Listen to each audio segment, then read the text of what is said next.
गौतम बुद्ध एक स्थान से दूसरे स्थान भ्रमण करते रहते थे और लोगों को उपदेश देते थे। इसी यात्रा के दौरान एक बार महात्मा बुद्ध किसी गांव में पहुंचे।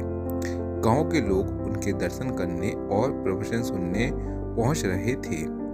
कुछ ही दिनों में क्षेत्र में काफी लोग बुद्ध के उपदेश सुनने आने लगे। तभी एक दिन वहां एक महिला पहुंची और उसने बुद्ध से पूछा कि आप तो किसी राजकुमार की तरह दिखते हैं, आपने युवावस्था में ही संन्यास क्यों धारण कर लिया? बुद्ध ने कहा, मैं 3 प्रश्नों के हल ढूंढना चाहता हूँ, इसलिए मैंने संन्यास लिया है। बुद्ध आगे बोले कि हमारा यह शरीर अभी युवा है और आकर्षक है, वृद्ध होगा, फिर बीमार होगा और अंत में मृत्यु हो जाएगी।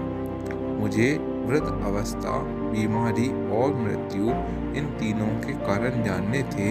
इन 3 प्रश्नों के हल मुझे खोजने थे।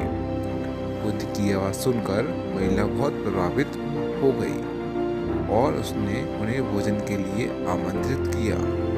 जैसे ही यह बात गांव के लोगों को मालूम हुई तो सभी ने बुद्ध से कहा कि वे उस स्त्री के घर ना जाएं, क्योंकि उसका चरित्र सही नहीं है। बुद्ध ने गांव के सरपंच से पूछा कि क्या यह बात सही है? सरपंच ने भी गांव के लोगों की बात में अपनी सहमति जताई।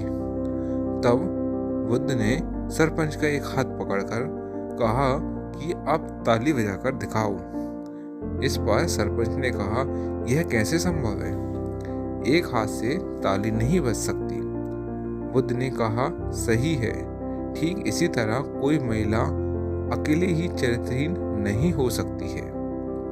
अगर इस गांव के पुरुष चरित्रहीन नहीं होते तो वह महिला भी चरित्रहीन नहीं होती।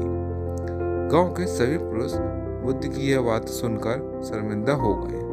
बुद्ध ने कहा, अगर हम अच्छा समाज बनाना चाहते हैं तो सबसे पहले हमें खुद को सुधारना जरूरी है। अगर हम सुधर जाएंगे तो समाज में बदलाव आ जाएगा। हमें बुराइयों से बचें, यही सुखी जीवन की सीख है। दोस्तों, आप हमारे चैनल पर नए हैं तो चैनल को सब्सक्राइब कर लें और हमसे जुड़े रहें।